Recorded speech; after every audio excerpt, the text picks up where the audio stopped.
MOM Radio and Pipe Bomb Radio present Not Your Mama's Radio Show with your hosts, former WWE superstars Oscar, Sir Mo, and Dreamy Mimi.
Welcome, everybody, to Not Your Mama's Radio Show.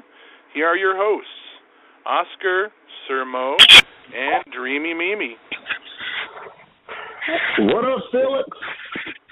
And I'm doing good. How are you guys doing? Wonderful. Good. I'm good. And we do have our guest of honor calling in as well.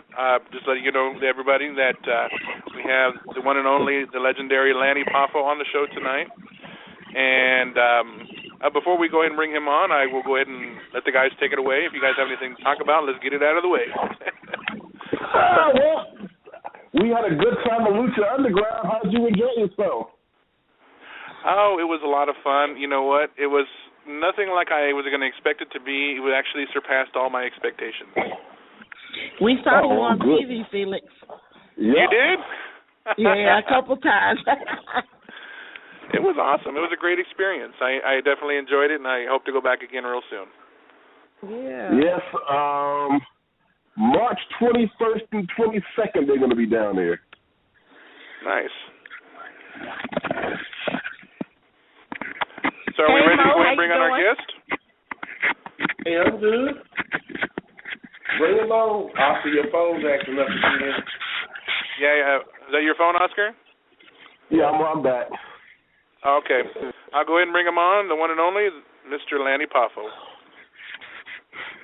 This is Lanny Poffo, the genius of the glory and renown. I was just talking to my friend Pete Rosen, my lawyer in Nashville, Tennessee, and I said, hey, it's 8 o'clock. I got to get on the radio show. So I had to let him go. And he charges me $1,000 an hour for consultation. I got him on retainer. Oh, Jesus. You know, it just hit me, Lanny. I always credited myself to be the first rapper ever in wrestling, but the truth is, you was rhyming long before I came along. Well, the thing is, I'm not a rapper. I'm like a Dr. Seuss, Shel Silverstein type of guy. So I do nursery rhymes and light verse for the children and the children that never grew up. Right, I hear that. I hear that. Well, I mean, it's an honor to have you on. You're legendary in your own right. Your brother was actually instrumental in the whole Men on a Mission movement got started. If it was not for Randy Savage, Men on a Mission would have never came to be the way it was. He actually discovered me in Las Vegas. Did you ever hear that story? He told me a lot about that, but go ahead. I want to hear it again. I was in Las Vegas. I was there with a comedian named Andrew Dice Clay. That's the reason why I was there. I was actually performing with him at Bally's. I was at Caesar's Palace playing craps. And as I'm playing craps, there's this big commotion going through the lobby. It was your brother Randy. It was Vince. It was Jerry the King Lawler, Mr. Perfect, and Bruce Pritchard coming through the casino because they were out shooting vignettes for WrestleMania 9. So when I saw Randy Savage, I was like, oh, my God, that's Macho Man Randy Savage. That was all marked out and fan-struck. I said, as a goof, let me go over and do a rapogram for Macho Man Randy Savage just for fun. So I stopped him. I said, Mr. Savage, I got a singing telegram for you. He was like, all right, brother, go ahead. So I did the rap for him right then and there. I put Vince in the rap. I put Lola in the rap and everything like that. And they were kind of impressed on the off-the-cuff rap it was. So Savage was like, you know, your brother was like, you got a card, brother? I was like, no, I don't got no cards on me. But then Vince jumped in and said, well, you give us a call Monday. Give us a call at the WWE headquarters. The elevator door was closed, and it sounded like a commercial. Give us a call to WWE headquarters, Stamford, Connecticut. That's just the way he said it. So that Monday, I wake up in the morning. It was 9 o'clock. I lived in L.A. at the time where I was like, let's see. Get Pampers for the baby. Go get some milk. Yes, go to the store. Get parts for the car. And that's right. I forgot. Yeah, call Vince McMahon. Yeah, sure, right. Call Vince. Sure. So I got the number, and I called Connecticut, called the office, and they were like, oh, my goodness, yeah, Vince is expecting your call. Give us a number. He's in the air, but he's going to call you right back. Vince called me right back, and the rest was history, but that's how that whole thing got started. Wow, that's about what Randy told me, and he was really proud of you guys that you rose to the occasion. You know, he always said that, you know, the hardest thing is to get your foot in the door.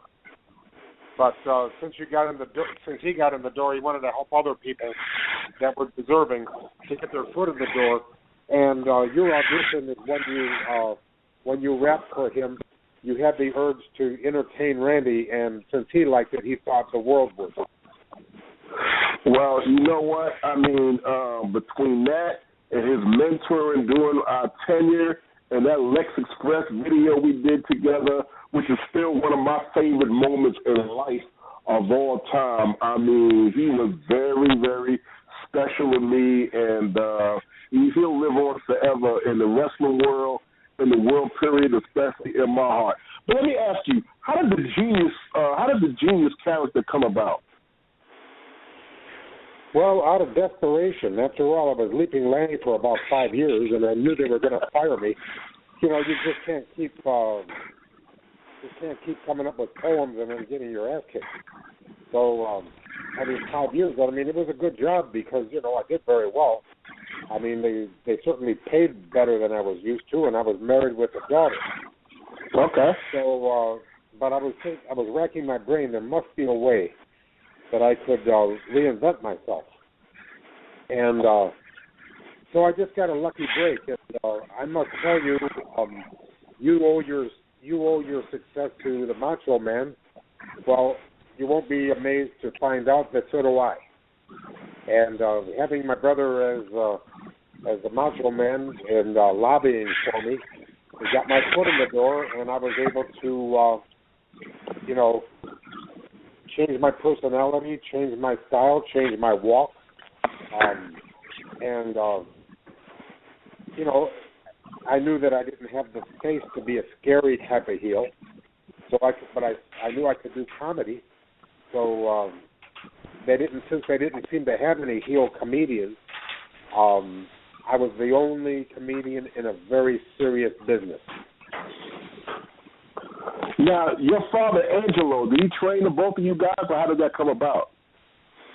Sure, he trained us, but he also told us that we were supposed to not just learn from him exclusively, but learn from everybody and never stop learning no matter how far along we got. So, and he also said that a wise man can learn from a fool, but a fool cannot learn from a wise man. Yeah, that's why they fooled. So besides Angelo, besides your father, who else classically trained both of you? Did you and Randy constantly on a fast track? Did you guys train together, or how did that work out? Well, see, I graduated high school in 1973. Randy graduated in 1971. And Randy played baseball up until 1975, and that's when he officially started his wrestling career. And then in 1985, he made his debut in Madison Square Garden. So 10 years after he fails in baseball, he succeeds in wrestling. Okay. So, and then you came along when? I came along in 1973 in the wrestling business, and then in 1985, I also made my debut in Madison Square Garden. Oh, okay. So you guys basically went in. You guys basically went in together. That's beautiful. We were there. Actually, you know how that happened? He says they actually saw one of his videotapes, and they decided to bring him in. And his first question was, "Do you have any room for my little brother?" And, they said, "Well, not on top. Was he a heel or a baby face?" He says, "Let me ask him, are you a heel or a baby face?" So I'm thinking to myself, well, if I'm not on top, I'd rather be a baby face, because then I can do the David Goliath thing, you know, sell and come back, and, you know, Right. I know how to play that role. So, and I was a baby face for 5 years up until I became the genius full of glory and renown. Now that was quite a gimmick coming out there with the cap and gown, and I mean, yeah, and I mean you doing the pose and doing the rhymes. I mean, yeah, that was a pretty slick character. Now, what would you say some of your highlights, your high moments in the wrestling business, some of your proudest moments? Let's see. I would say the two greatest moments of my career. That's okay. I just interrupted myself. Okay. The three greatest moments of my career. Number one, they let me read the poem for the coronation of the Macho King. Number two, my match against Hulk Hogan on NBC. And number three, my appearance on the Regis Philbin show. Okay.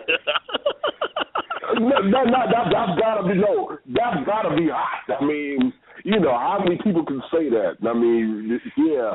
I mean, you get on Regis Philbin, that means you've made it. Not just in wrestling, that means you're a bona fide star. So I can see how that's not Regis and Kathy Lee, just Regis Philbin by itself, right? Well, actually, Kathy Lee was having a baby, so okay. It was Regis and his wife Joy was the co-host. So right. I remember like it was yesterday. I was in White Plains, New York, and you've been to there, that depressing building that they wrestled in. Yeah. Oh yeah, so they had a building we almost got fired in more than once. That's okay. it. So anyway, I'm a guy named, do you remember a guy from The Office named Steve Planamena? I don't know. Who does? One of you does? I do. Mo does. Yeah. Okay, he was a real nice fella, and he came up to me in White Plains, New York, and he says, "Lanny, I've got some very big news for you. You and Mr. Perfect are going to be guests on the Regis Philbin show 6 days from now, Monday, January 15th, 1990. See, it meant so little to me, I didn't even remember the date. But they had a big rating because it was, they had a big rating. It was, the rating was bigger because it was Martin Luther King Day and the kids were out of school. So, that caused more audience. So, so and I'll tell you what, I was just thrilled. And then Randy was on the card in White Plains, so I went into his locker room, and I said, "Randy, I got fantastic news. Steve Planamena just told me that I'm going to be on Regis in 6 days." And he says, "Oh, man, that's fantastic. But I got good news and bad news for you. What do you want?" And this is before Bad News Barrett, He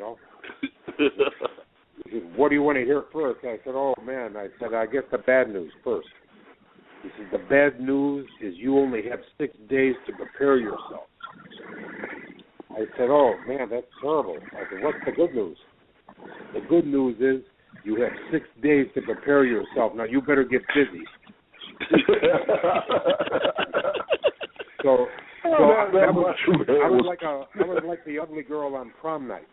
So there's my first. I finally got a date for the prom, but Randy was on Regis 15 times in his career. Wow. But eight of them were before they went national. It was just Regis in New York, New Jersey, Connecticut, the tri-state area, and then from there he went national. And Randy had already established himself, on the local Regis show. So Regis knew he was money in the bank for entertainment value. Right.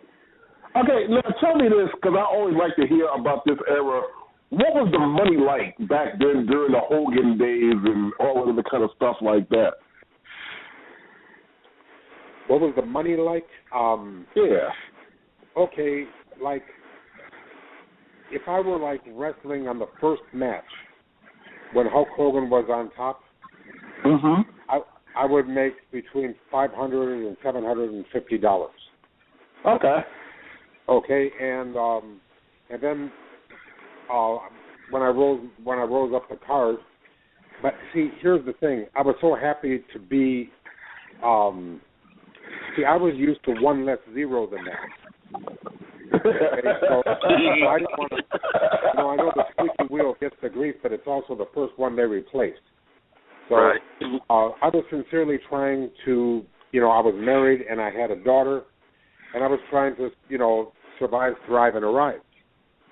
And I was just thrilled to be there, okay? So I don't know who complained about their money, but it sure as hell wasn't me. So, but they didn't have contracts or anything. And, no, Vince Sr. did everything with handshake, right? Oh, yeah, but he never shook my hand. I don't remember doing that. But anyway, I remember, I ran the last match I had was the table. The last match I had in the WWE table. And then I saw him about a few months before he died. And he told me about the first time he met the Macho Man. And he said, he told Randy that he was going to get a tryout and he was going to get a break in WWE. And Randy said, there's only one guarantee, and that there is no guarantees. So anyway, that was the story. Yeah. Now, what is your take on the product today as opposed to back in your day? Well, I believe that the athletes are better. I think they've raised the bar athletically.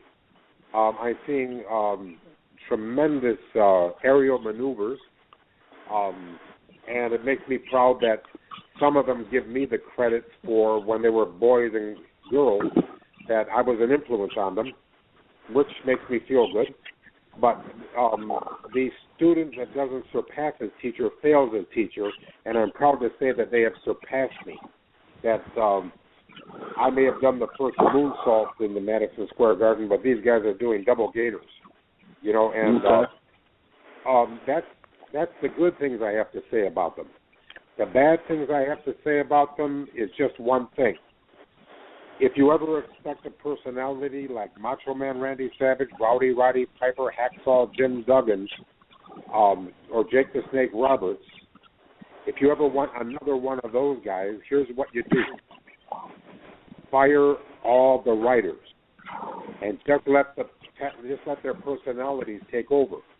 If you don't do that, you'll never get another Rowdy Roddy Piper. No, okay. Now, but the only thing with that, don't you think that fire the current writers? I mean, without a doubt. But without some kind of writing structure, don't you think that it would be chaos? I mean, it would be pretty much chaos because, I mean, could these guys actually function without some kind of writing direction? Well, I don't know, but the Roddy Piper could. Hacksaw Duggan could. Macho Man could. And the thing is, the cream will rise to the top. The ones that can't won't. But that's why you got Paul Heyman, because he can. So they put him with a guy that can't. In other words, or you get a guy like, the talent Bobby Heenan in his prime, or Jim Cornette. They got to divide them into the ones that can talk and the ones that cannot. And I just don't believe. I would find it very constrictive if I had to read from a prompter instead of speaking from my heart. Right. But see, the problem with that is you got Paul Heyman, but they basically almost killed that element, the role of the male manager, when you had the wrestler that had phenomenal in-ring skill, that had a character, but he couldn't relate to the audience. That's what the managers were for. They don't really do that no more. Well, that's what the people are telling me. I have to admit, I don't really watch a lot of wrestling. I watch a lot of baseball, and I try, I just turned 60 years of age, and I realize that, that's not middle age because I've never met anybody that was 120, and if anybody's 120, they probably don't know it, or they're probably just loading their diaper. So I really don't want to spend the rest of my life watching a television set. Right. So if I don't know how much longer I got to live, but I want to enjoy it and I want to do some living. So, the thing is, wrestling's been very good to me. I'm not angry. I'm happy. And I'm also feel very good about the fact that Randy gave you a break. But just remember this. He told you to call at a certain time, and you didn't let yourself down. So give yourself a little credit, too. Randy opened the door, but you're the one that walked through it. You got that right. Oh, yeah, Randy Savage and Vince McMahon tell me to call. I'm calling. 5 minutes earlier than the time they told me to call. Hey, opportunity knocks, but you must answer the door. There you go, brother. You said it. Now, are you slated to induct your brother into the Hall of Fame this year at the ceremony?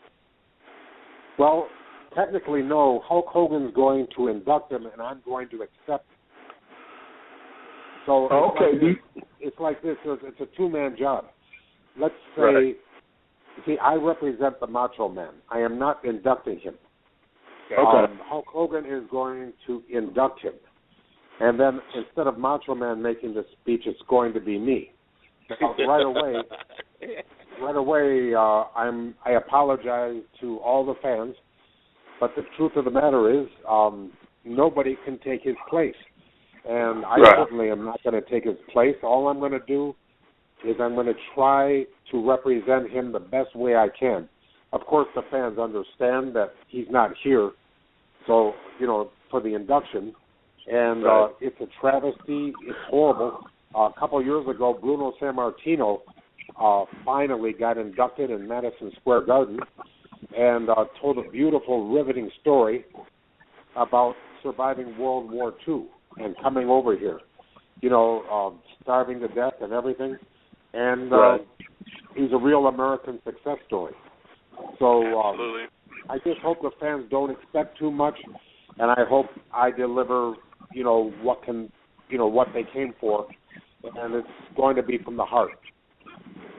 Now, you have a special poem prepared? Well, you know me, that's my gimmick. All right. So, Andre was really a giant, Jake was really a snake, and I'm really going to do a poem. All right. I'm going to be watching just to see it. You rhyme it up. Mo, you got some questions for the genius?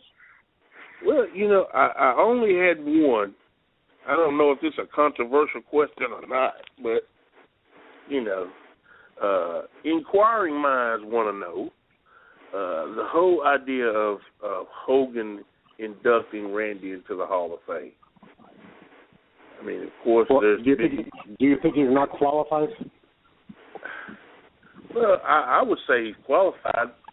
I would say he's qualified. Yeah, I wouldn't say he's not qualified. I just, I mean, I don't have a problem with it. I'm just looking at it from a fan's perspective because fans have this thing in their minds that Hogan and Randy hated each other. So. Well, I'll tell you what. That's why I want it to happen. Okay. First of all, I didn't pick Hulk Hogan, but if I had a chance to pick somebody, it would have been Hulk Hogan. And let me explain. See, I've come to the realization that I don't get to pick anything. Okay, I'm like the ugly girl on prom night. I wait for the phone to ring. So anyway, yes, they did have a couple of misunderstandings. Right. But you see, look at the good times, okay? Now, like I say, I'm 60 years old. I don't know how much longer I have. I might die tonight. I might live to be 100 or more. Right. Right. But in the time that I have remaining, of course, I refuse to hold a grudge.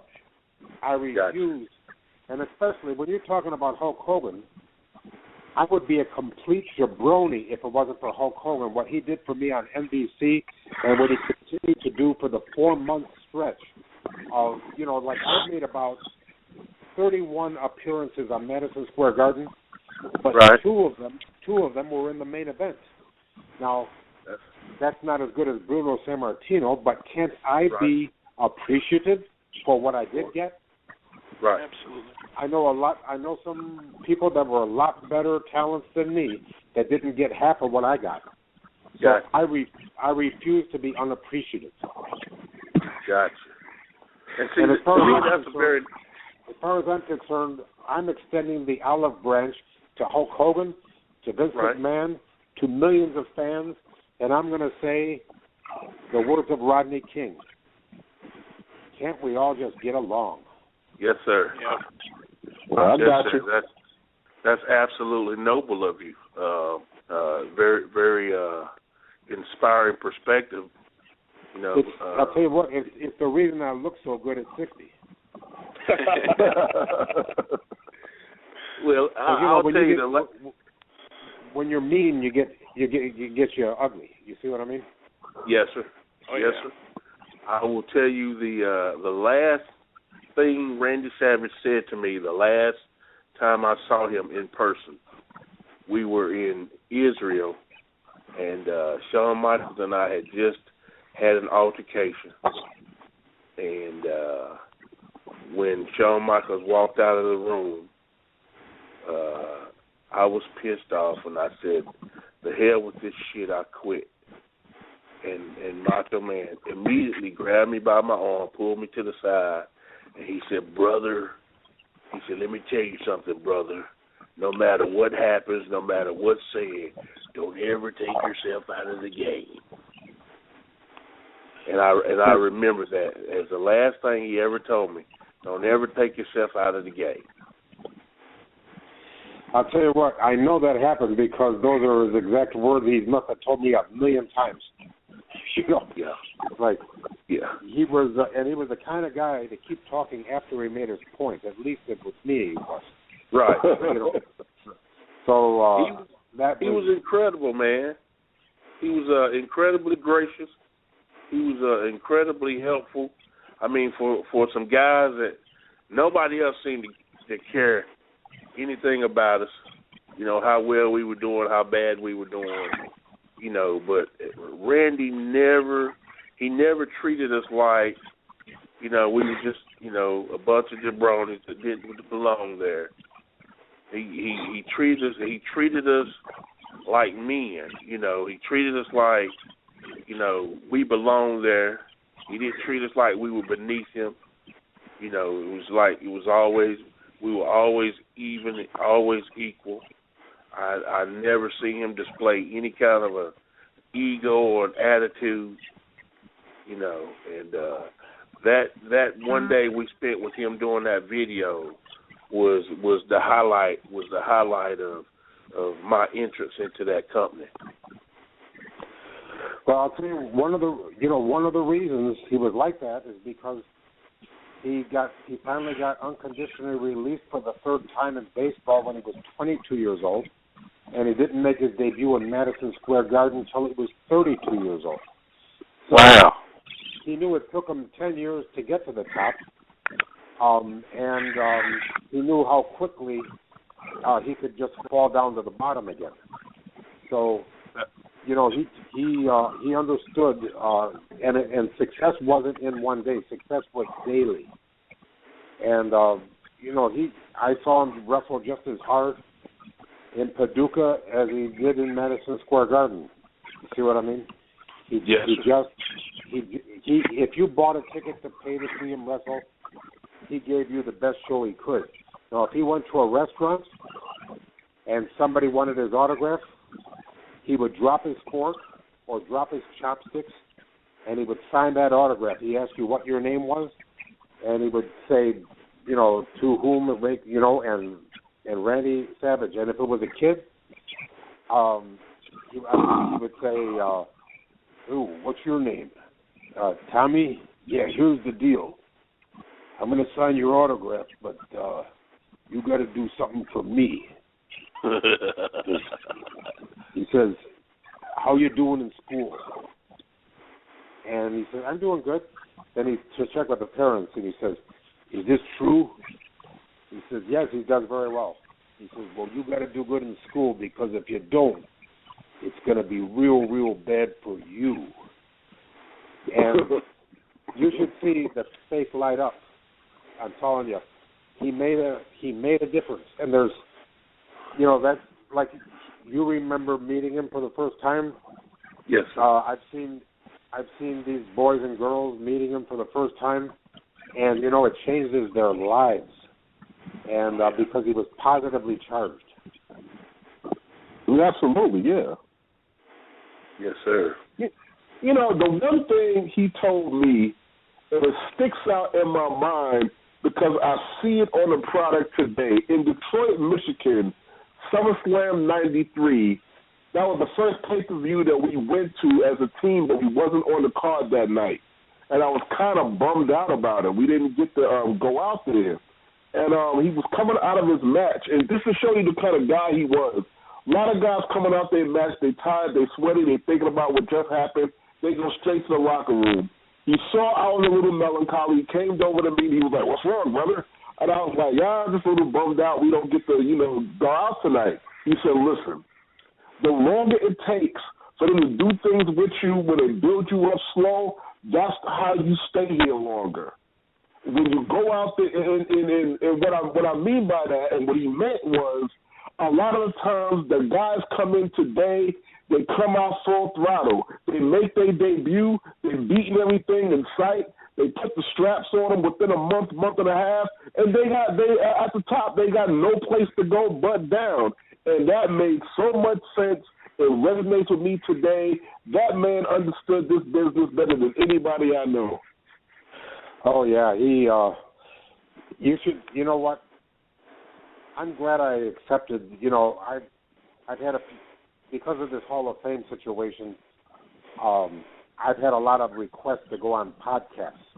And I had to, turn most of them down because, it's just, it gets redundant for me.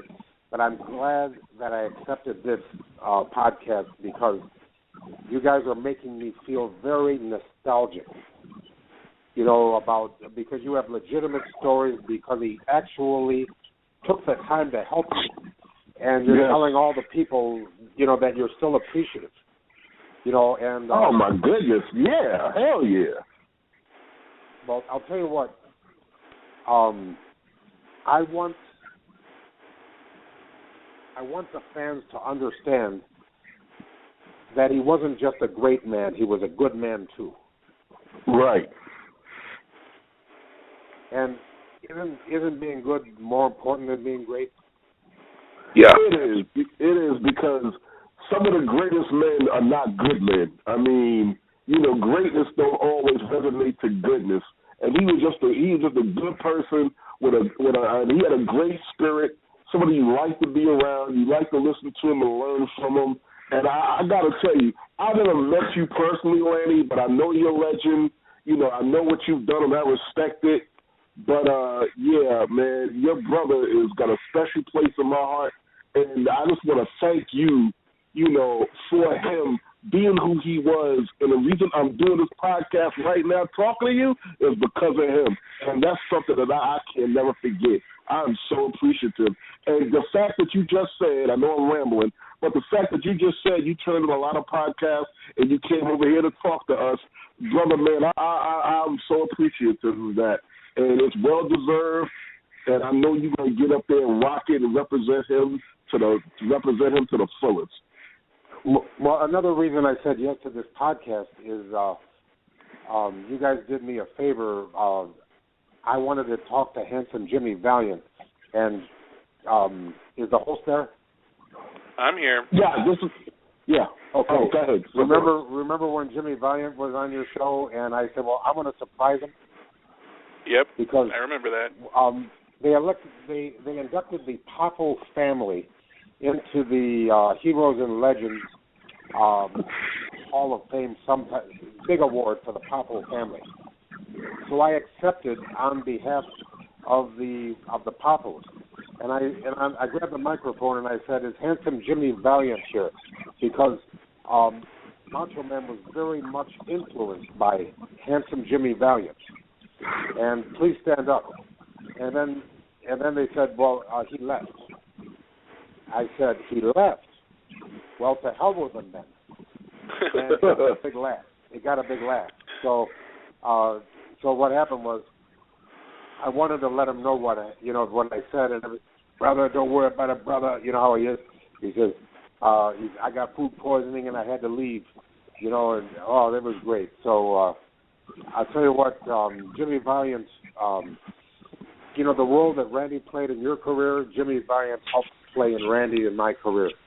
You know, he was older than us by a lot, and always helped us, always inspired us.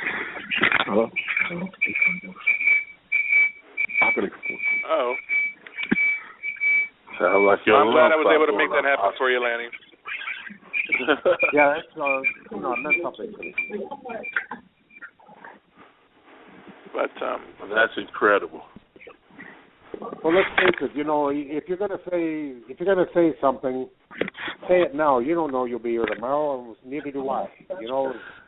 That's true. Yes, sir. Yes, sir.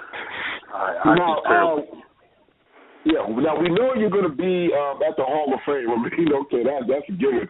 But where else can we see Randy Poffo in 2015? Oh, let me take a look here.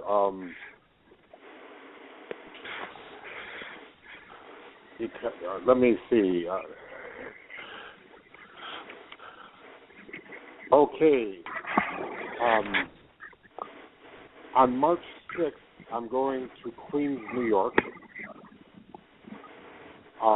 They're having an autograph signing and a bunch of things for the weekend in New Jersey, also in Allentown, Pennsylvania, New Jersey. I didn't write everything down, but they're going to drive me around and they're going to make me earn my money. And then March 14th, I'm going to Baltimore, Maryland. Mm-hmm. And I hope I have enough time to visit the grave of Edgar Allan Poe and Professor Scott Key in downtown Baltimore. But I'm going to be wrestling there. Also on the card is, let's put it this way. I'm going to be arrested for impersonating a wrestler there. I'm going to be a 50-year-old man with my trunks up to my man boots, and I'm going to walk around very gingerly in the ring. But then Demolition is going to be there, Action Smash. And this really ugly girl wrestler. Maybe you heard ugliest douchebag you ever met in your life. And I think you know who I'm talking about. What an ugly bitch. Who this? Some ugly douchebag named Tori Wilson. Oh my goodness! All right. I mean, once you see one, you see them both, right? Keep on going. Hey, Lanny, where you live at now anyway? Okay, so I'm gonna, after all that time I wasted holding up her Playboy magazine with just one hand, I'm finally gonna get to meet her. Okay. So anyway, on March 28th, I'm going to San Jose to speak at the Hall of Fame. Maybe you've heard of that. Oh yeah. Okay. On April 18th, I'm going to Portland, Maine, to and then I'm going to be in Tampa. I'm going to do karaoke on May 8th for the Pediatric Cancer Foundation, and when they hear me sing, they're going to give back the money. And then May 15th through the 16th, I'm going to be in Amsterdam, New York, for another Hall of Fame, and I'm going to induct my very good friend Rick Martel. Great. And then May 30th, I'm going to be doing an interview in St. Petersburg, Florida, very local. And June 1st, I'm going to Clayton, North Carolina. And so, see, how it works is when you're working independence is the calendar just fills up as it does, and right. So that doesn't seem like a whole lot of work, but I'm in what you call, I'm retired unless the phone rings. Now, where do you live now?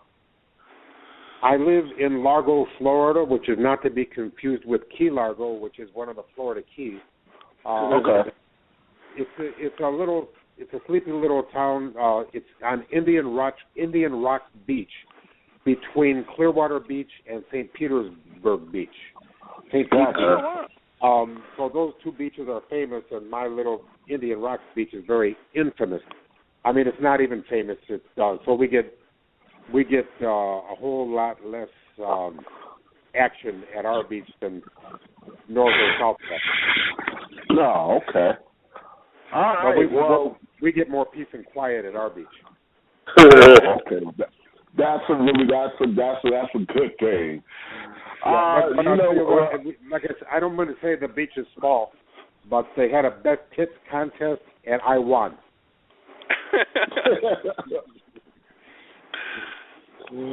On that note, we're going to let you slide. Lisa Lanny, the genius, it's an honor to talk to you. I hope I run into you, man, and thanks a lot.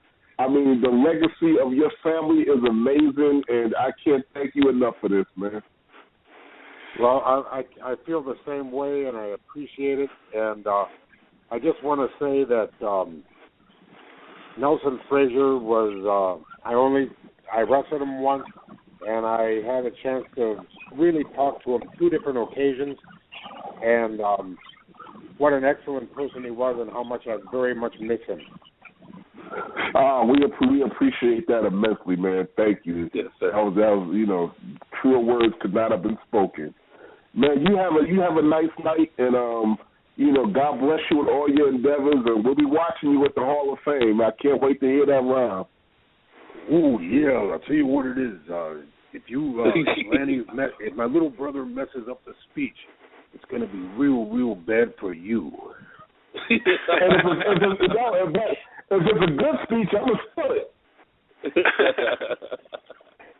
Hey, look, I'm going to record it, and I'm going to sell it bootleg myself. I'm going to rap it different places across the country and claim I wrote it. Yep. Okay. Oh, yeah, I'll tell you what. He was more famous for not being in the Hall of Fame than being in it. So that's true. Put an end to that gimmick. Wow. All right, everybody. Lisa Lanny Papa, the genius, WWE legend and brother, Macho Man Randy Savage. Thanks a lot. We're going to go to commercial. We'll be right back with the WWE report and Dreamy Mimi. And some fried chicken.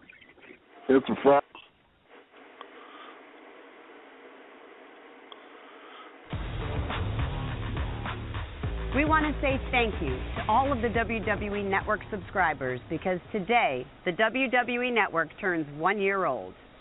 Our baby's all grown up. Happy birthday, WWE Network. Happy birthday to you. Happy birthday to you. Happy birthday, WWE Network. Happy birthday to you. WWE Network, it's awesome!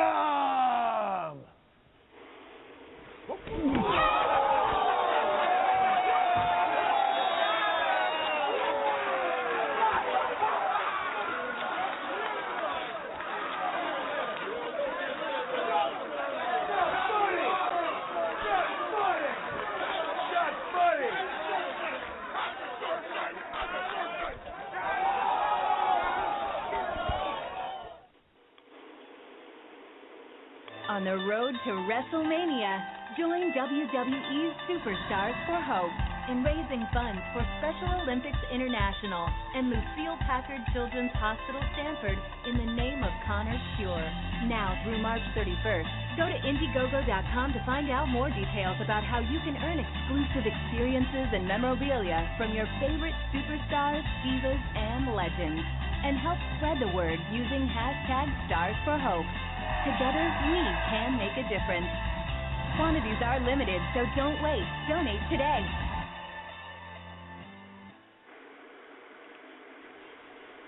Listen to Oscar and Mo with Dreamy Mimi Thursday night on Not Your Mama's Radio Show from 8 to 10, only on Pipe Bomb Radio Network.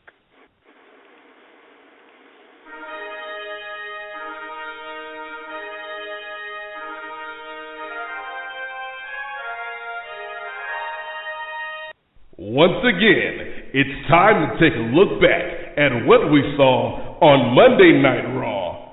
Not Your Mama's Radio Show presents The Raw Report with Dreamy Mimi.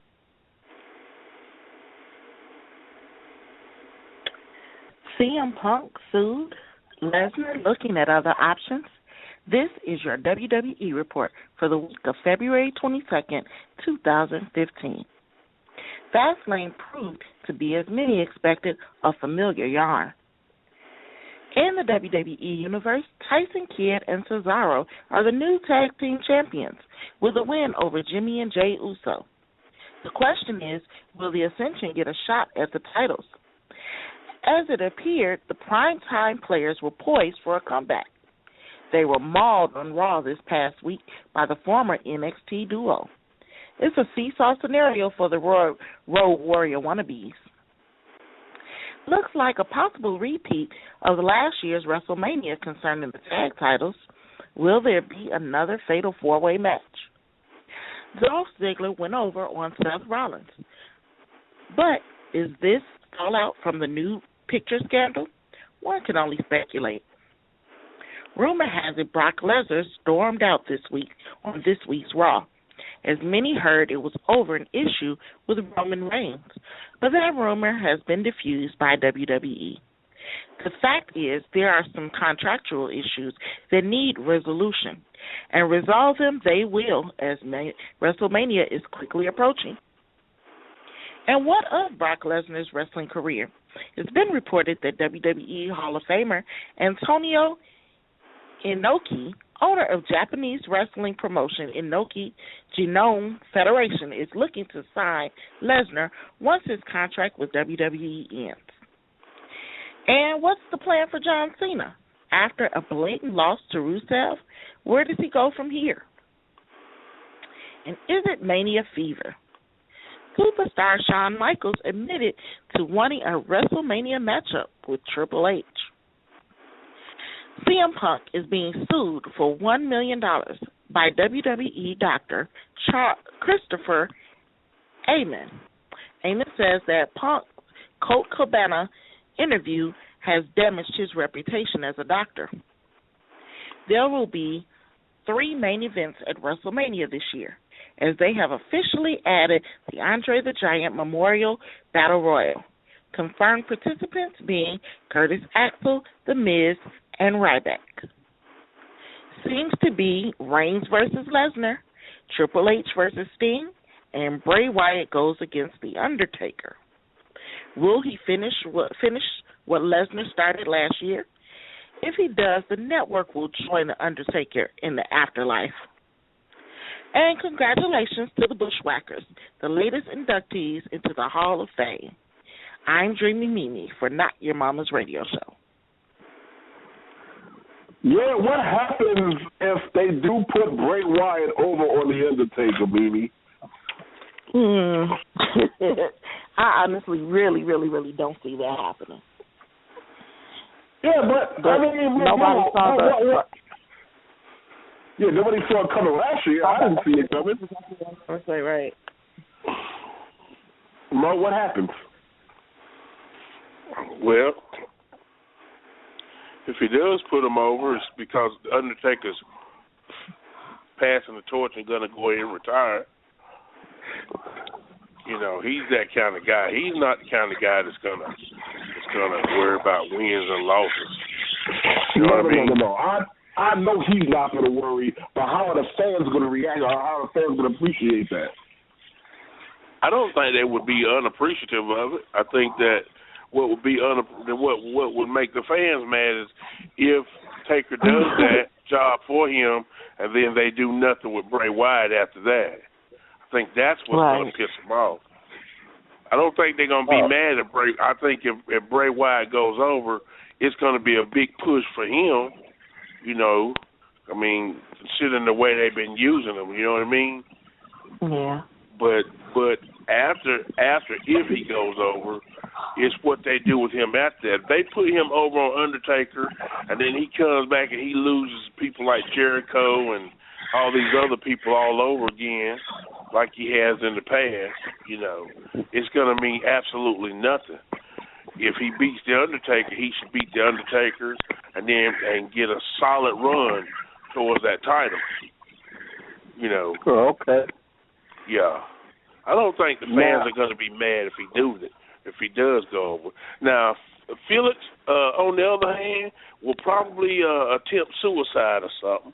But you know that's neither here or there. You know, because we know that's his hero. You know, so. You know, now, so. Felix, how different was the atmosphere at Lucha Underground as opposed to the latest WWE live events?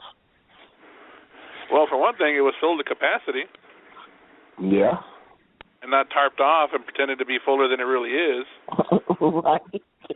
You know, I mean, it's a small facility, but it was filled to capacity, and fans were eating it up. I mean, it was live. It was in your face. It was electricity, and I mean, fan involvement is an understatement. They were involved through the whole night, and well, let's just say they were chanting "culero" quite a bit. What does that mean? Asshole. Oh, okay. Wow. I mean, it's Lucha Underground. Of course, they're gonna yell that to the owner, Dario Cueto, and you know he relishes in it and he likes being the bad guy. So. Now, Mimi, what did you think of the mariachi band? Oh, I loved it. She was eating it up out there. She said, "Man, I love live music." Yes. Yeah. Now I didn't catch the whole thing. I had to go. Did Alberto Del Patron make an appearance? Alberto El Patron was in the house, and he had a match with Johnny Mundos, a.k.a. John Morrison. They tore the house down, and that's all I'm going to say about that. You got to tune in May 6th to catch that one on El Rey Network. But definitely by all means, definitely the highlight of the night for me. Oh, well, they're going to catch you because we was watching it in the green room, and that kill was on you about 6 times by my count. So you can call all your friends and relatives and tell them I'm going to be on TV. They caught me on TV at WrestleMania 22. I mean, I was basically facing the cameras the whole night, and They said, man, for somebody who loves wrestling, you didn't look like you had all that much fun. I said, what do you say that for? He said, because you sat down and was frowning half the time. I said, I was. But you know what? The same thing at Lucha Underground. You didn't look like you was having a good time there either. Ouch. you were sitting there like all right, impress me. Well, I wasn't sure what to expect going in there. I mean, I'll be honest, I didn't really know. And I was very impressed, and like I said, it surpassed my expectations. And you know what? Getting to meet the one and only Vince Russo and senior referee for Lucha, Mr. Marty Elias, definitely two people I enjoyed meeting. And it was great. The show was incredible, and they left it all out there. And getting the chance to see Vampiro hype up the crowd, and it was great.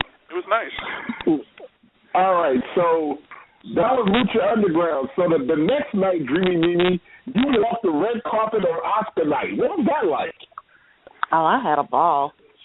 From the time I was getting ready to go down to the time I was on the red carpet, I had a ball. Well, okay. Well, who knows some of the celebrities you saw up close? Who'd you see? I don't know people's names. Well, what they play on? I mean, you saw the lady that played on, what's that show you like, The Nanny? The Nanny. Yeah. Okay. I saw her and the mother from The Nanny. And the mother from The Nanny? Yeah. Look, her name's Sylvia on The Nanny. I don't know her name in real life. Her name, yeah. You will watch 3-4 seasons of The Nanny. How you don't know the woman's name? I just know she's Sylvia on the show. Okay, well, I saw John Sally and Lou Ferrigno and yeah, I saw John Sally. Just a host of a whole bunch of different celebrities that were in the house. How was the atmosphere? And I like this one guy. I saw his name Ernie. I don't know his last name though. Oh, bad. Ernie, black guy, white guy. Black guy. Right. You mean Ernie Hudson? No, Ernie Banks was dead. Ernie Hudson. From Ghostbusters. Yeah. From Ghostbusters? Yeah, he was the black guy in Ghostbusters. Yeah. Yes. Yeah, he was. Yeah, he played it. Yeah. I don't know him about Ghostbusters, but yeah, that's who I saw. But I don't know about no Ghostbusters.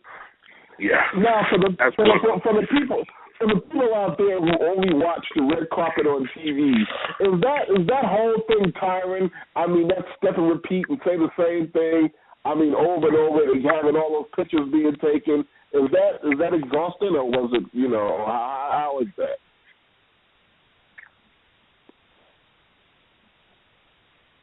Hello? Yeah, is that exhausting? I mean, is it tiring? Repetitive? Why would you describe it? No, it actually wasn't too bad. I mean, because the line wasn't extremely long, but everybody asked a variation of the same question. So, okay. I mean, I had a ball, bottom line. You are fortunate you caught a break, because normally that press line is like a half mile long. I mean, that line you were in, there are usually like 2 or 3 more strips of lines that length or even more before you go into the room, before you have your seat. So, I mean, it was surprisingly, for me, pleasantly short this year. I was glad of that. I mean, it led to the outside, but it was really nice. And the room was absolutely gorgeous. Oh well, yeah, no, it was. They decorated really nice. Really decorated nice. Nice. And I was asked this of people, what did you think of the show itself this year? Yeah. Phil, did you watch the Oscars, Felix? Mo, did you watch it? No. Okay, Phyllis, how about you? No, actually, I didn't. No, Fastlane was on. So, yeah, no. Anybody in wrestling didn't watch the damn Oscars. If they tried to come on at the same time Fastlane came on. Now, in your opinion, Felix, did you watch Fastlane, Felix? I did. Was that pay-per-view a waste of television, or what did you think? Honestly, with the confrontation with Sting and Triple H, the main event with Roman Reigns and Daniel Bryan, and the match with Rusev and Cena, everything else, I mean, was really not necessary. Although I still say we haven't seen the last of the brother versus brother feud. I think they should have just left that off for WrestleMania, but I get it. Those three matches were definitely the highlight of the night. You know, most people were there to see if Sting was going to show up at all, and the little confrontation that they did have. And Sting, they keep him as a very silent opponent, if you will, silent person. But he made his point clear. He wanted Triple H at WrestleMania. Now, Sting, I'm sorry, Rusev going over on Cena in that fashion, and this question is to everybody. What does that do to Cena's career, and was that the right thing to do? I mean, like that. How about we go with Mimi? Mimi, you go first. I mean, I think they're really what they're focusing on is pushing Rusev forward. I think it sucks for Cena, but that wasn't their focus. They're focusing on pushing Rusev.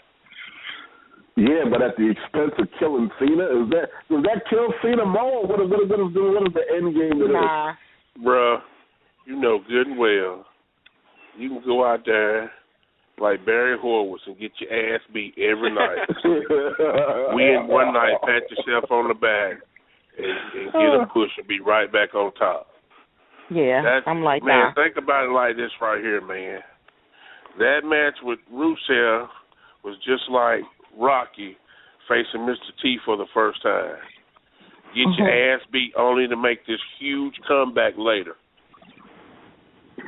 That's actually true. I have to agree with you guys on that one, because at this point, if they're going to put Cena over at a pay-per-view, that's one thing. But you know they're not going to put him over at WrestleMania. Cena's going to come out on top on this one. Oh, okay. Of course. But I have a feeling that if they do another match with Cena and Rusev, Cena's going to put something on the line. And I've even thought maybe because he's trying to goad in Rusev into another match. Rusev's turned him down. What if they put Cena's career on the line? Would that be intriguing enough? I think it could be. Yeah. Yeah, it's gonna. They gotta find something. Yeah, no, I honestly just, I don't know. Cena getting, and the accolades we passed out. I mean, I just thought that's just a bit much. Yeah. I agree. Well, I think they had to make him look like he was unbeatable, and who better to make him look unbeatable than the biggest star in the company right now? Yeah, but here's the thing, though. Here's the thing, man. He done made him look unbeatable, and then he made Lesnar look unbeatable. I mean, Cena gonna look beatable he gonna be a mid-card guy if they don't step it up. No. I don't think it'll hurt him that bad. No. It'll never happen, bro. It'll never happen. Man, there's nothing like the story of a comeback kid, dude. You know, you beat them. They pick themselves up by their bootstraps, they dust themselves off, and they make that rise, come back to the top. You know, the only thing that they've succeeded in doing by beating him was to get the fans to get off his back. You know what I'm saying? Yeah. You know, when you got a guy that's coming out to the ring and you getting 50-50, you getting half of them booing, half of them cheering, and the majority of them are booing because they're tired of seeing him win. You know what I'm saying? They're tired of seeing him get pushed down their throat. What do? Everybody wants him to turn heel, but that's not productive for him. You know, so what do? Let's show these people that he can be beat. You know, So now he's not immortal. You know, and it's easy to get behind somebody that bleeds when you bleed. It's hard to get behind somebody that you can shoot in the head and they're walking dead at you. You know what I mean? They still keep on coming. People get tired of that, man. You know? So I don't think it's hurt him at all. I think, in fact, when he do make his rise back to the top and become the 16-time world heavyweight champion, it's going to mean so much more. Oh, okay. All right. Yeah. This is why we discuss these things, but everybody can get straightened out. I thought it was like, I don't know. I didn't think they were doing right by the man. Oh, they doing right by him, man. He's doing business now. See, what you got to realize too is there's more to it it's more to it than just the fans, man. You got to also get respect for the people that you work with, the boys in the locker room. Right. A good example too is look at Hogan and Warrior. Hogan was unbeatable for years and years and years, and put him up against Warrior, and Warrior takes him down, makes him look more like he's more human than superhero. But I mean, Hogan could take a loss. It's not going to tarnish his career. No, not at all. Plus, you know, he's not going to have the people in the dressing room saying, "Well, Cena's got an ego. Cena don't want to do business." Because there's been times, man, when they wanted him to do business that he didn't do business. Yeah. So that's just a way of saying, okay, you know, if y'all want me to do business, let's do business. In the end, ultimately, he's gonna be back on top. He's selling too much merchandise not to be. That's their cash cow right now, man. I mean, I know Dreamy Mimi, you know, gets all hot and bothered when she thinks about or she sees Roman Reigns or whatever. But you know, he's not gonna draw a nickel. He's not gonna draw a damn coin. That's all right, him against Brock Lesnar in the main event WrestleMania. Come on now. I mean, they already trying to get a match between Seth Rollins and Jon Stewart. Yeah. I still predict Seth Rollins to cash in.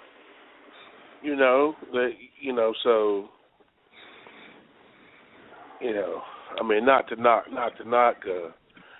knock Roman Reigns, but personally, my personal opinion is he ain't ready. He's not ready. Wow. I think that. And why is that? Well, bro, I mean, you said it 152,000 times, bro. When he gets to the top, where is he gonna go? Yeah. He's not gonna ride that. He's not gonna ride that wave like Rock did. He didn't have the charisma to do that. He's not gonna ride that ride like you know. You know what I'm saying? Okay, Dreamy Mimi, what do you think of that logic? I hate to say that I kind of agree that they pushed them too fast and they're doing too much because it's like you guys have always said that. Where do you go from the top? And I mean, John Cena is you know, one in a million. And as much as I love Roman Reigns, I don't see him being a John Cena. No. So. And as much as hard as Seth Rollins worked, you know, at the last pay-per-view or whatever, and as talented as he is, he's not the face of WWE either. Who? Seth Rollins? Seth Rollins, yeah. Yeah. Yeah. You know what? I think the face of WWE is sitting in Florida right now. Who that? I can't name no names. Oh, you talking about in NXT? Yeah, but if you look at NXT, they got some good-looking kids down there that can work circles around everybody that's on the main roster. You know what I mean? And they tell stories in the ring, and I mean real stories too, man. And they draw emotion. You know, they got some talented guys down there in NXT. Very talented. You know, and I think if Vince would, which I know this is a long shot, but if Vince would just take his hands off of Raw for a minute and go ahead and let Triple H do what he want to do, you'll have a better wrestling program and you will lose all that gaga. You know what I mean? There's just too much gaga going on. You know. I mean, I think Fandango is played out. Oh my God, I'm so sick of him. I think that whole thing is played out. Fandango. I think him switching to the ring. Yeah, I just think that's you know, I think that's played out. You know, so many other things. You know, I think that the Goldust Dustin match should have never been on Fast Lane. I don't think it should have ever been on Fast Lane. You know, not to mention the referee blew the finish. Where should it have happened, if at all? Well, I mean, WrestleMania would have been the thing. I think that you know, I mean, I look, man, if I was writing the stuff, I would have had, you know, when Cody told his daddy, "You're dead to me." You know what I'm saying? I would have had him whoop his daddy's ass. I mean, I would have. It's one thing to turn. It's one thing to turn your back. It's one thing to turn your back on your brother. It's one thing to turn your back on your brother, but turn your back on your brother and whoop your daddy ass.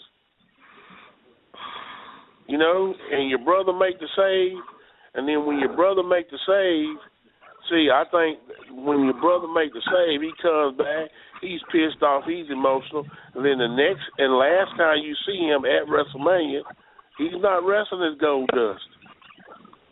You know what I'm saying? He's wrestling as Dustin Runnels, son of Virgil Runnels, you know, to beat some sense into his brother, Cody Runnels. That's the way I would have wrote that. From the twisted mind of Sir Mo. Well, that's the way I would have wrote that. You know what I'm saying? I would have wrote that. He would have, you know, he would have whooped dude's ass, whooped daddy's ass. You know, so, I mean, I don't think that's twisted. I mean, if you're going to have a bad attitude and say that Cody is dead, okay, Cody's dead. Then you don't have a daddy, so whoop his ass. It won't matter.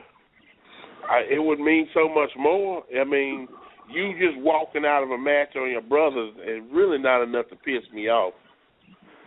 You know what I mean? That ain't like sticking a stake in my heart. But you whooping my daddy ass, yeah, now we got problems, dog. We got problems. But that's just the way I would have wrote it. Okay. I had to sit down over a big bucket of Kentucky Fried Chicken and think of that scenario. You know, thinking about Oscar the whole time I was smacking on it. You know. Man, let me tell you something while you playing. I'm thinking about going to Roscoe's right now, so you can make all the jokes you want to. Getting some this guy right waffles here is on my nerves too. This guy's on my nerves too. As hungry as I am, I'm not going to stop him either. Waffles you ready to and go to Roscoe's too, ain't you? Uh-huh. I'm starving right now. But,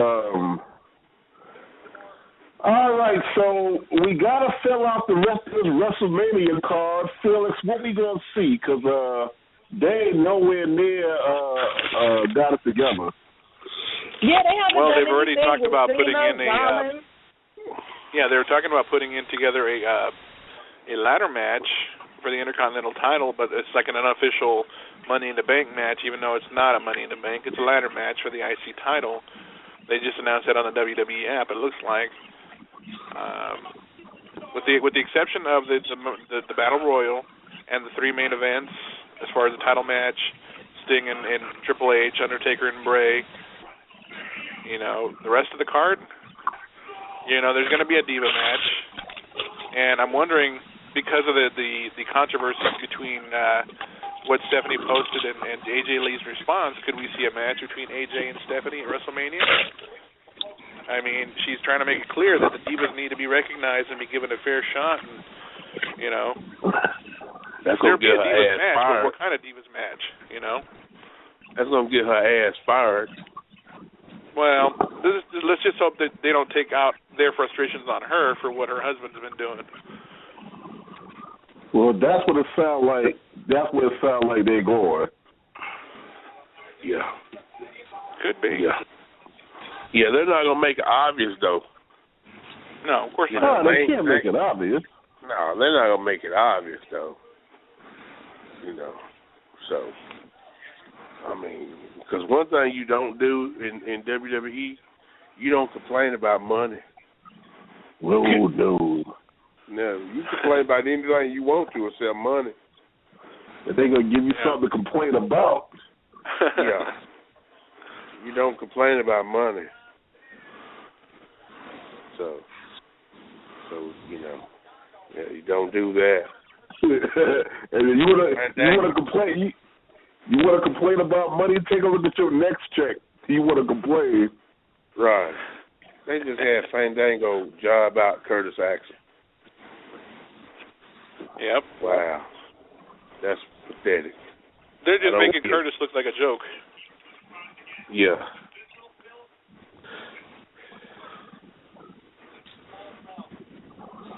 I want to let you guys know too that next Thursday night, your guys' old pal Jimmy Corderas is coming to the show. He just confirmed with me earlier this week. He is looking forward to coming on and chatting with you guys a lot longer than he did before in the past. All right. And also, Dr. Tom is coming in 2 weeks from tonight. Also confirmed with him. Awesome. Got a busy 2 weeks ahead of us here, so good. we're definitely rocking and rolling WrestleMania season right around the corner. That's awesome. Oh, no, that is great. What y'all got going on Pipe Bomb there, Felix? Well, we've got Glacier coming to the show Tuesday. We've got what's his name? Brother Love coming to the show. Later down in the get out of here, right? Really? Yeah, I've spoken to Bruce already. We're just narrowing down the time as far as it'll be an earlier time or a later time, but we got the NWA heavyweight champion Handsome Harley Race coming to the show later this month. And we're doing a giveaway as one of Shawn Michaels just released one of his most recent autobiographies, and we're going to be doing a giveaway on the show for get a copy of his book later this month. Oh, okay. Well, that sounds fantastic. Now, you looking forward to your trip out? You looking forward to your trip to San Jose?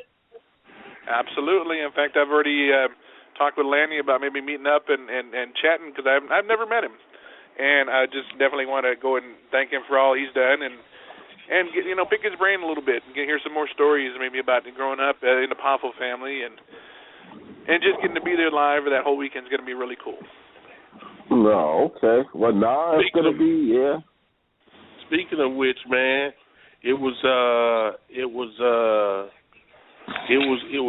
kind of a learning moment for myself, hearing his response to my question about Hogan. I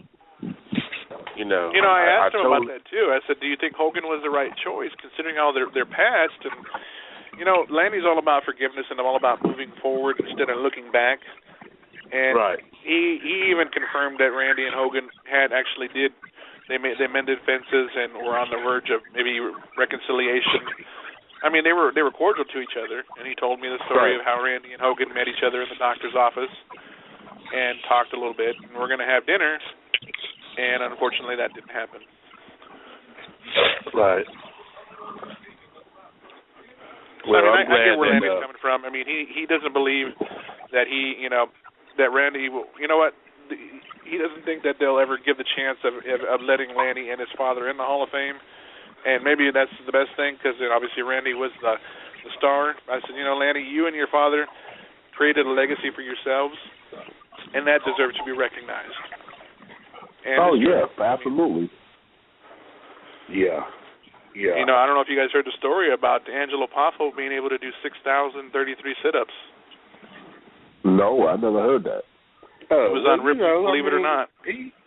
He was a legend in his own time, Absolutely. So he deserves to be in that Hall of Fame. What do you guys think of Lanny's impression of his brother? Did he have that down to a T or what? Oh, he had that really down pat. That was funny as hell. Yes, sir. I'm glad he took the interview with you guys. I had a feeling it was going to be the best for you guys and the best for him too, because you're not looking at it. I mean, obviously you guys were fans of Randy, but you were also colleagues, and very appreciative of what Randy did for you guys. And I think he didn't give me.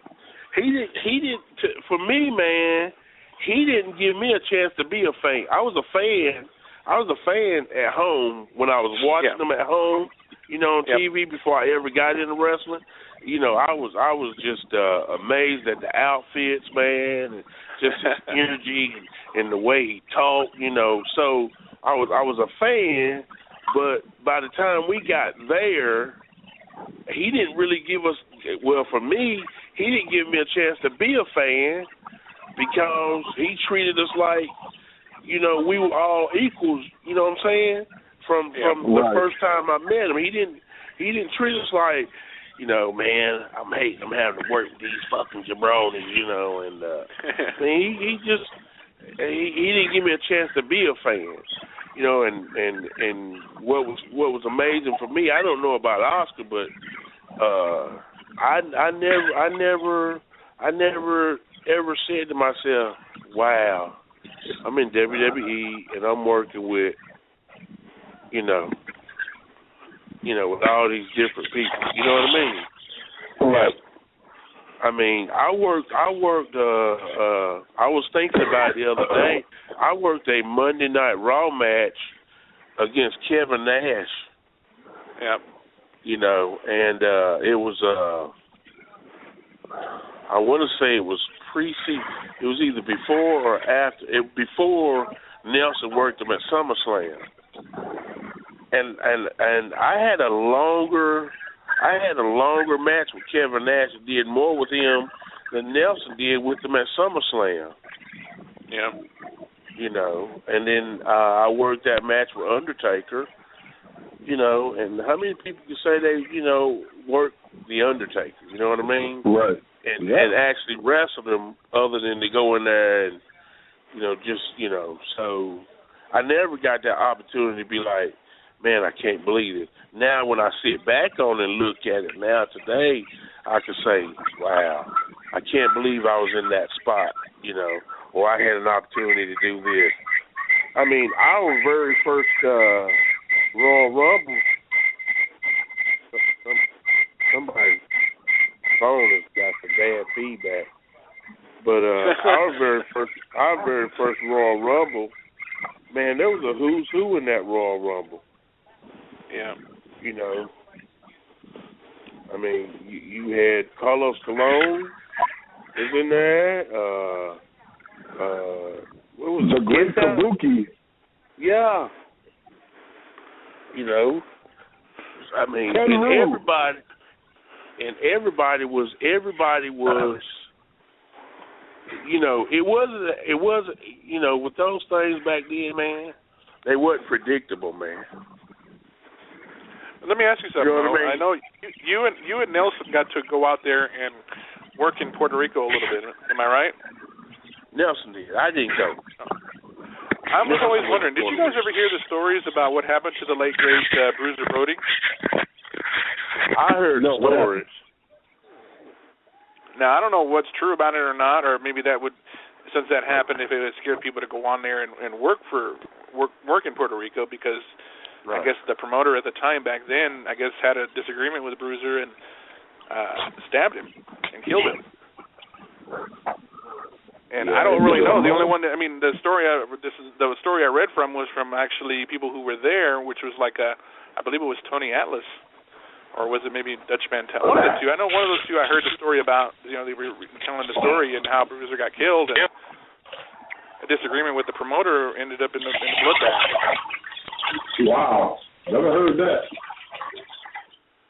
Yeah, I was always wondering if you guys had ever heard about that, and I'm not sure if you and you and Nelson got to go out there and work in Puerto Rico at all.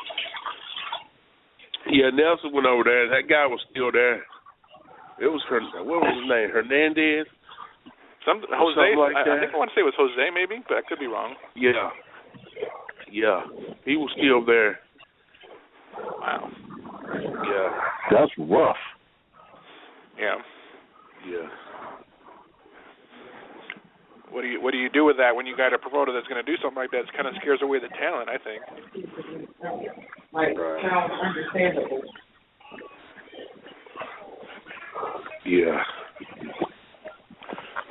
So what you guys got coming up? You guys are getting ready to travel here in a couple of weeks, right? Yeah, next week, Mo and Mimi going to North Carolina. And I know that Oscar. I know Mo was kind of upset that you were out there enjoying the sun, and he was over there freezing in North Carolina. Upset. Well, you called him an asshole. I figured you were like, no, that's not cool. Why is he over there in the sun and I'm not? That's an understatement. Upset? Man, don't understate it now. Don't understate it now. Asshole over there enjoying the. I know his ass was in the jacuzzi eating on a chicken bone. Yeah, sure was. Roscoe's Chicken. Gonna call me for did Roscoe's you ever end up getting Roscoe's too. Chicken and Waffles, Oscar? That fool gonna call me for Roscoe's too. Because we tried to hit it up there on Saturday, we just didn't make it because it was really full. Yeah, we drove past there, and we'd have missed Lucha Underground. Yeah. But, it looked like you had some fun out there getting some sun, and it was definitely good to meet you guys. I just wish I could have got a picture taken before we split. But I know that's my bad. I'm sorry, man. No, that's cool. No, I mean you got to hang out with your son, and I'm hoping that you had a good time. And hey, that's all that matters. Yeah. Oh no, man. Yeah, we had a good time, man. Felix, you a good dude, man. It was good that we finally got together. Yeah. Yeah, and I gotta ask, of course, what do you guys think as far as, because we don't ever really bring it up, and maybe it's not worth mentioning, I don't know. Have either one of you guys been checking out, and if so, thoughts on TNA, on Destination America, or just online if you watch the shows? Any thoughts? I have not. Yeah, I have not checked them out since they changed networks. Yeah, it definitely makes it harder for people to watch now because you have to really pay for the channel, and we poor out here in this world. I know I am, but can't afford. I'm not going to pay like $5 or $10 extra just to get one more channel. I think that was a stupid move. What do you think about?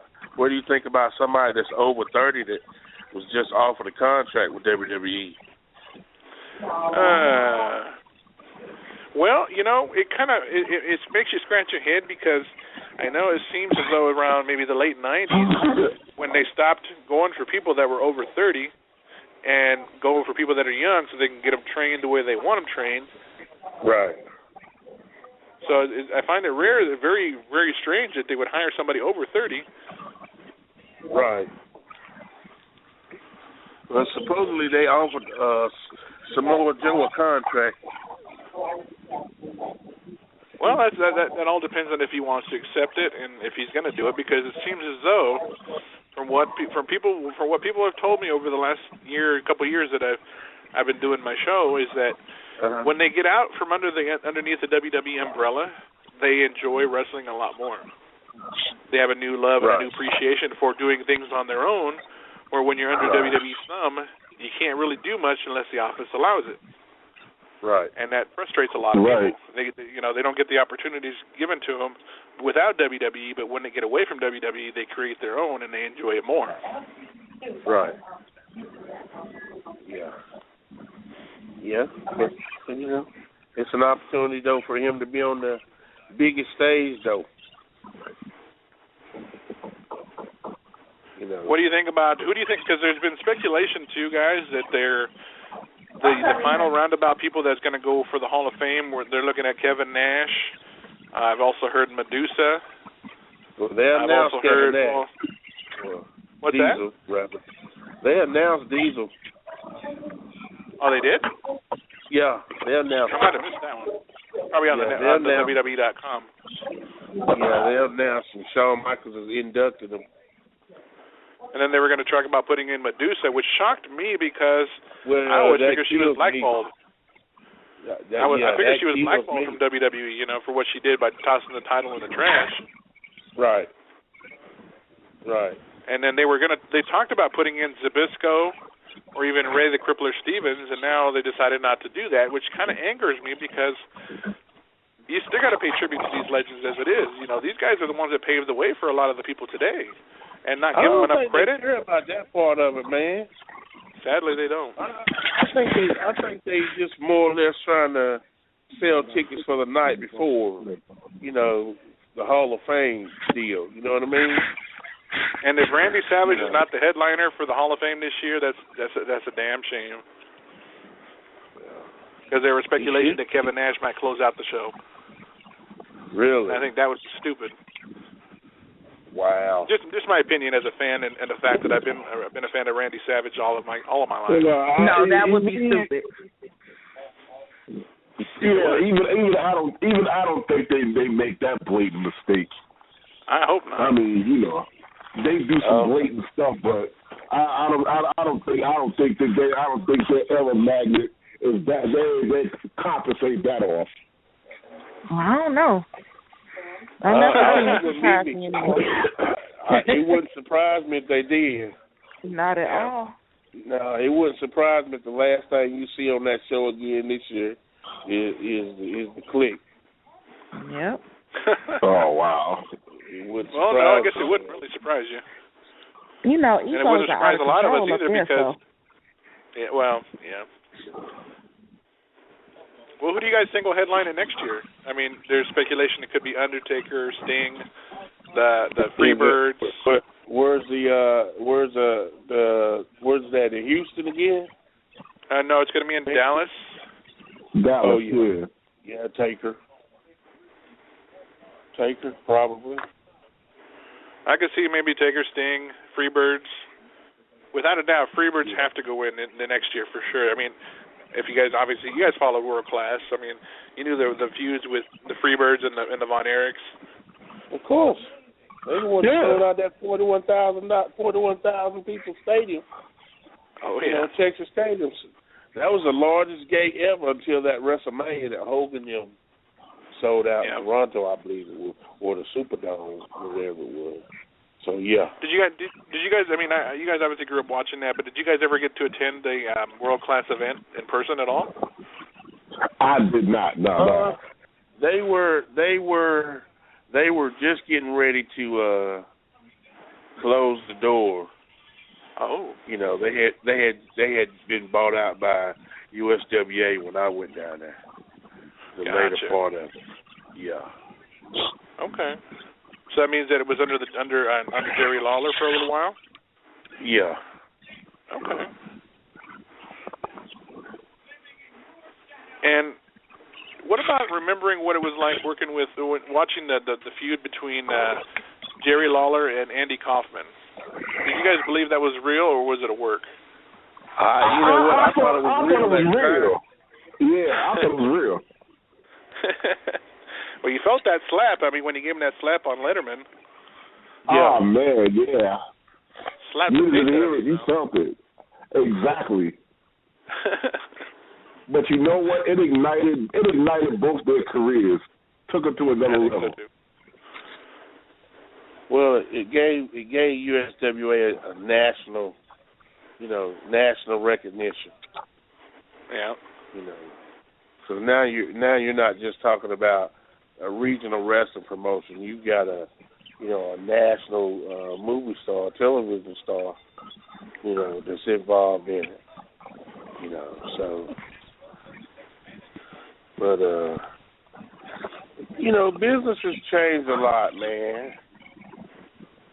Yeah, I just think that it could be good again if they go back to at least trying to make some semblance of it being real.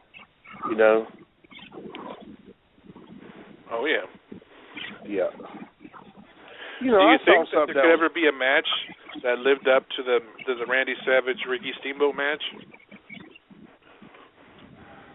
That match gets compared to a lot of matches. Or at least put up there on the pedestal with one of the greatest matches out of WrestleMania. Or of all time. Yeah. Yeah. That was incredible. I think anything that would come close to it would be Steamboat and Flair. Steamboat and Flair. That was a good rivalry. That last match, I think, in Nashville, when Steamboat dropped the title back to Flair for the last time. It was pretty incredible. This is off of the wrestling subject, man, but I don't know if you guys pay attention to MMA. Will somebody tell me why the hell Ken Shamrock is fighting Kimbo Slice? I don't know. God, I please saw that don't too. let it happen. Oh, don't let that happen. Man, they fighting March the 20th. Yeah. Kimbo Slice against Ken Shamrock in St. Louis. In St. Louis for Bellator. Yeah. Is Ken Shamrock broke or something? I mean, he's a UFC Hall of Famer. Yeah.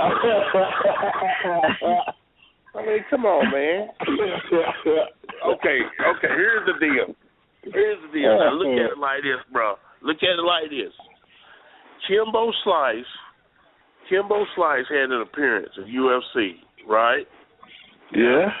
His appearance at UFC against an opponent that accepted the fight on like 48 hours notice because of the person he was gonna fight backed out of it or something. And the kid knocked Kimbo Slice out, and he had never been knocked out. Right. This long shot white kid knocked him out.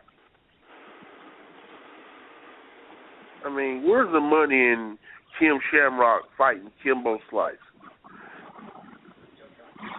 I don't really think Shamrock needs the money. I mean, well, maybe he does. I mean, he was a bodyguard for a little while, and he's been pushing hard to get back to WWE for one more run. Man, that ain't go. I know. I just don't see. Maybe he does need the money. Man, look, man. Let me tell you something. Let me put it to you like this right here. If I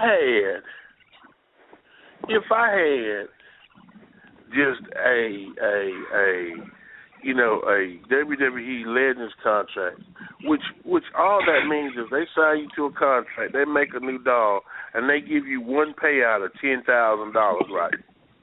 Right? Okay. If I had that, I would never wrestle again. You know what I'm saying? And I use that as an example to say, why the hell is he fighting again? Unless he got to have some money. Yeah, that's probably the case. Right. I think what they do with the Legends contracts is they make you guys ambassadors for the WWE, so you guys make appearances and so forth for the WWE to promote their WWE network or a pay-per-view or special occasion. I could see you guys out there rapping about it and talking about upcoming WrestleMania or something, or even a new thing coming off the WWE network. Or maybe they'll drop it down to $199 a month or something. Hell, I doubt that. They're talking about raising the price, bro. I heard. Yeah. They're talking about raising the price. Yeah, well, I wouldn't look for us to do anything anytime soon, because every time we might be going in a good direction, it's always a chink in the damn armor.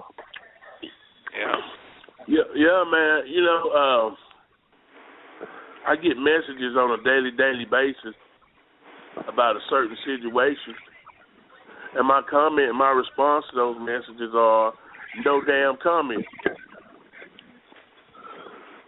Well, what do you think? Maybe you should make a comment. Okay. Okay.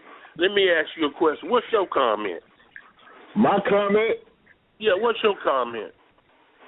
Our position, my official position on the matter, and I don't side with WWE and everything, but I'm completely on their side when it comes to this. That lawsuit ain't worth the damn paper it's printed on. Those parties are out of their damn mind, and I really wish they would just stop it. And if WWE asked me to testify, I'd be more than glad to do it. You'd be more than glad to do it. More than happy. What would you testify to?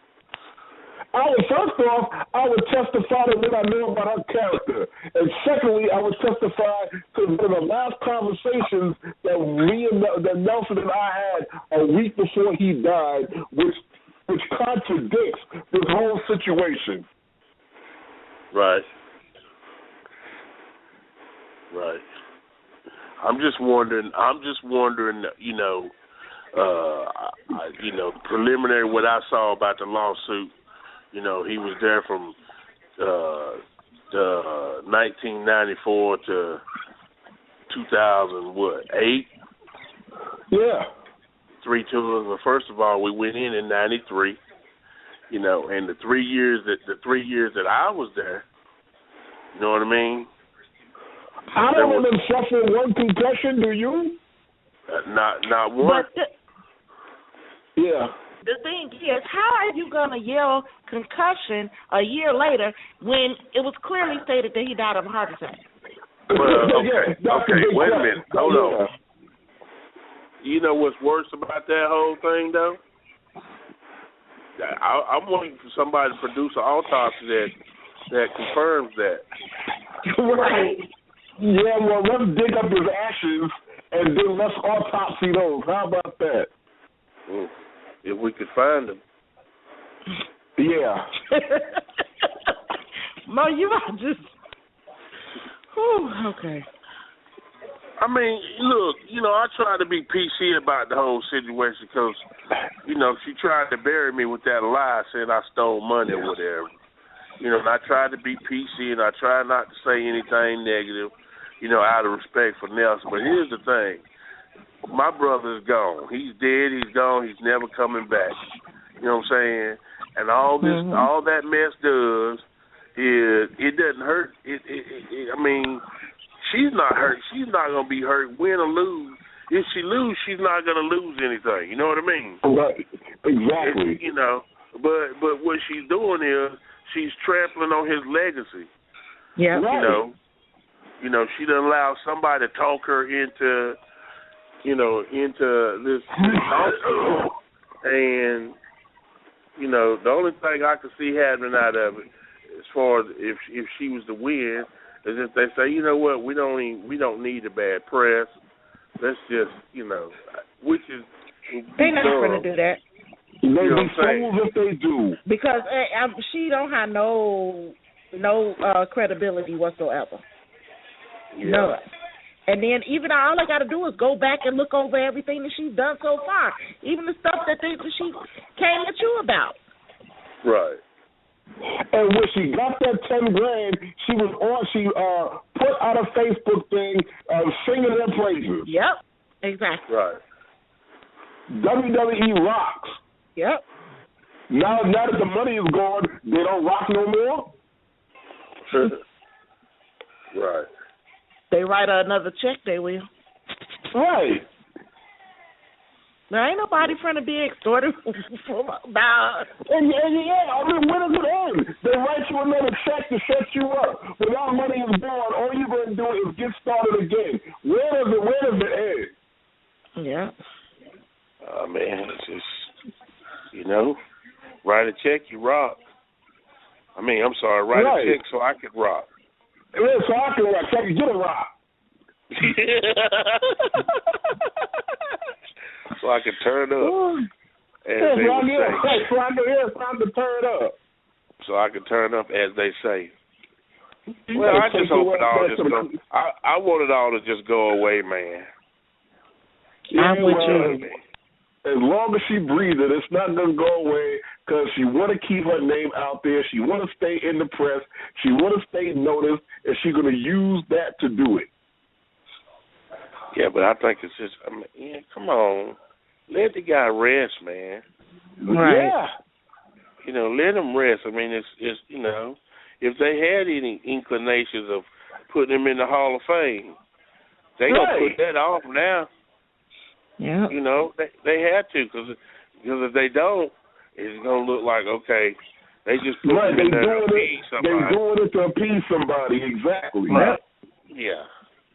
That's wow. And she don't realize that her estate, she would have gotten paid from, first off, the respect and the notoriety and the camera time they gave him during Black History Month could have only led to bigger and better things. All you got to do is sit back, shut up, and wait, because that's what that does.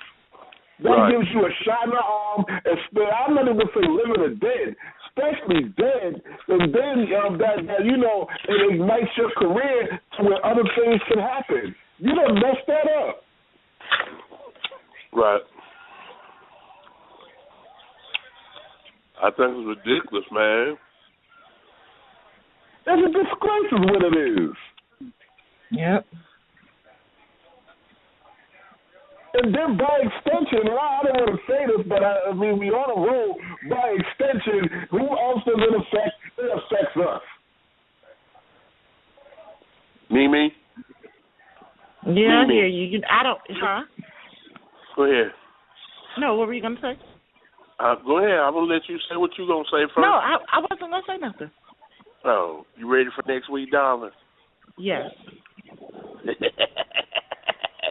Leave the chicken man at home. Leave the chicken man at home.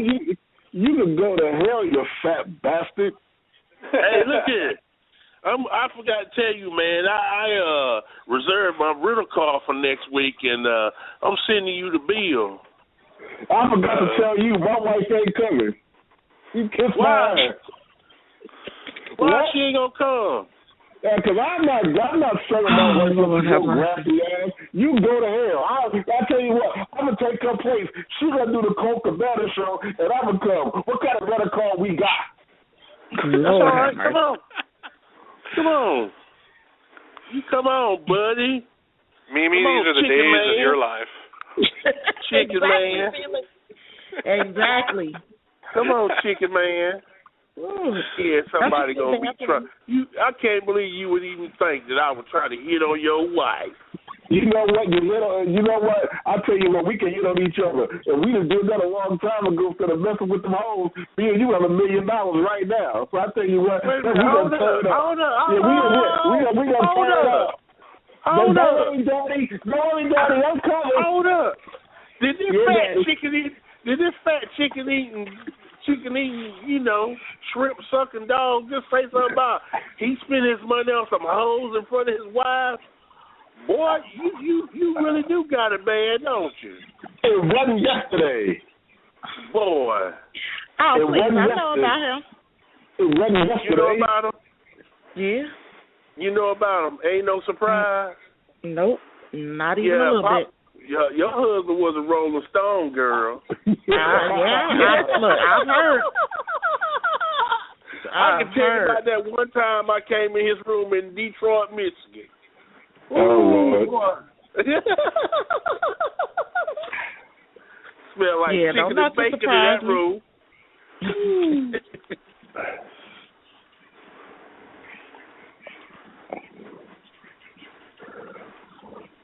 got quiet all of a sudden. Yeah, it's getting hot. It's getting hot in her. I would never do you like that, man. Oh no, man, it's all right. It comes in the past. We all got a past. Yeah, but I would never make a pass at your wife. And you got to know ain't nobody studying you, man. You know, I would sit back and let her make a pass at me, but I would never make a pass at her. You know, and then I have to be like, but you my boy's wife. We can't do this, Mimi. We can't do this. He won't know. I know, but I'll just feel bad, and I won't be able to look him in the face. Come on, Mo. Mimi, I can't do it. I can't do it. Okay, let's do it.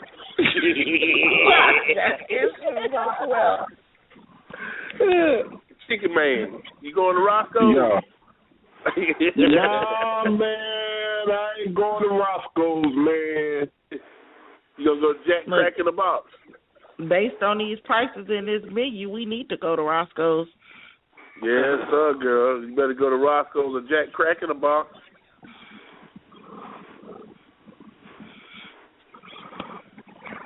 You got shrimp on that menu? Yep. But ass scallops.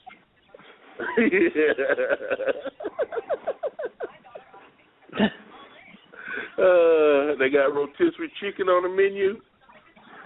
Nah, ain't no rotisserie chicken, ass white. Oh, okay. All right, then, man. You know, don't take nothing personal, man. You know, we've been at this thing for a minute, you know, and I would think by now you be done got a little bit of thicker skin. You know, I wouldn't think you still be sissified. You know. Yeah, I'm sensitive. You sensitive? I'm sensitive. All right. I guess that's what Mimi needs. A man with sensitivity. A man like me. Oh, wow. Oh, I don't know how she do it. Girl, I bet you got a big-ass box full of toys, don't you? You know, surprisingly, I don't. I wanted a train set and a racing set for Christmas for 2 years straight, but I have not specified the kind I want. My God. So I keep getting the wrong thing, but I'm going to get it together. I am not talking about you, boy.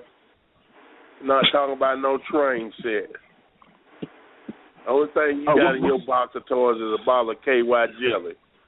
Not talking about you. Well, what kind of toys you talking? What kind of toys you talking about? I'm talking to Mimi. I ain't talking to you. You asking my wife if she got toys? You asking my wife if she got toys? Hell wrong with you? What? A yo-yo? I love yo-yos. When I was a little boy, I used to do all these tricks with a yo-yo. I used to rock the baby.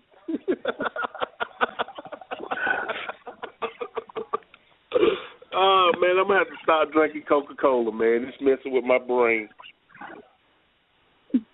Obviously. Yeah.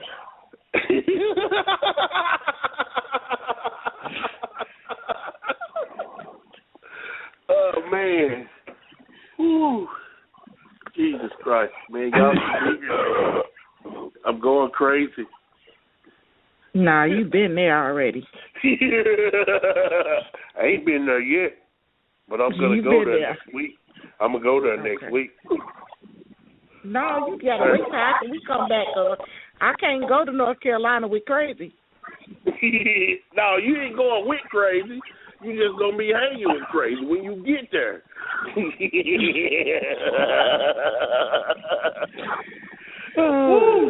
I hope my medicine come in between now and then. I need my Ritalin. Man, you know how good Ritalin is, man? It makes you see things. It makes you see things so much brighter.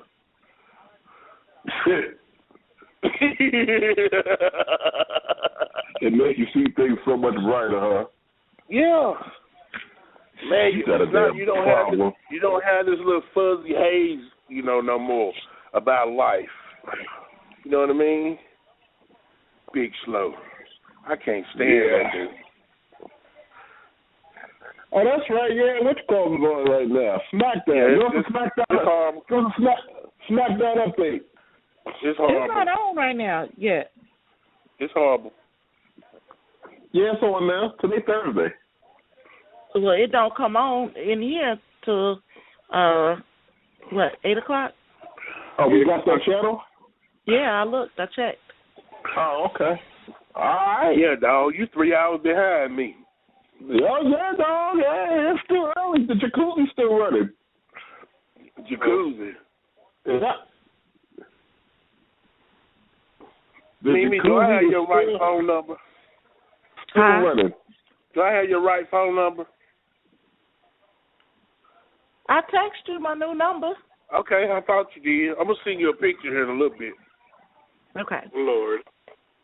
Don't show it to Oscar. Oh, Lord. I don't want him getting offended. Oh, boy. You know what? Yeah, we got another hour before SmackDown come on. Oh, okay. Hey, Oscar. Sir. I got a new girlfriend, Oscar. No. Yeah. Is she black? She is. Where's she from? Maryville, Illinois. Indiana, Illinois. Whoa.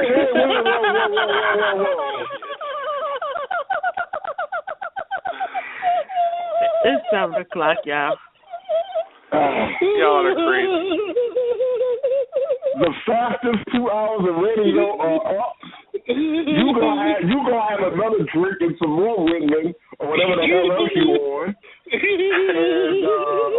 And we gonna see y'all next week with Jimmy Cordelis.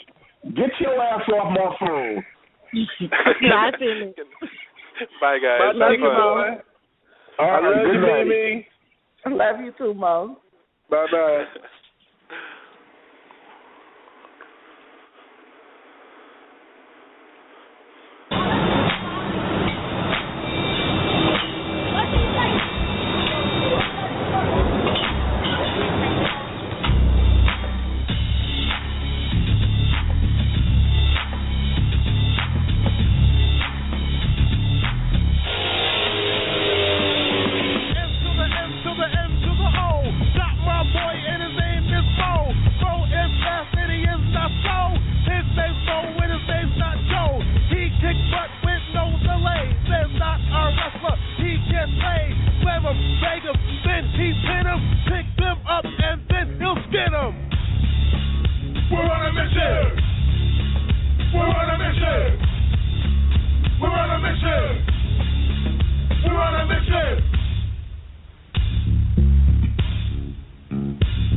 We're on a mission.